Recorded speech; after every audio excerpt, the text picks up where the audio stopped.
জয় মা শ্যাম সুন্দরী। এই যে তোমরা এই ছবিটি দেখছো, যেটা আমি এখন মুছে ফেলছি, এই ছবিটি নাকি ভালো হয়নি, আমাকে একজন বলেছে। সেই জন্য এটি কেটে দিয়ে আমি আবার একটি নতুন ছবি আঁকছি। আমি ভাবছিলাম যে ওই ছবিটাতেই আমি রং করব, ছবিটি নষ্ট করব না।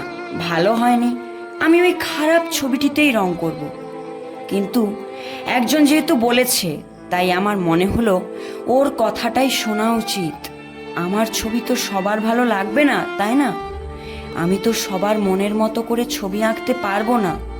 আমার ভালো লেগেছে, তাই আমি রং করে দিয়েছি। আর তোমরা অবশ্যই জানাবে এই ছবিটি তোমাদের কেমন লেগেছে, আর এই ছবিটি 10-এর মধ্যে কত পাওয়ার যোগ্যতা রেখেছে।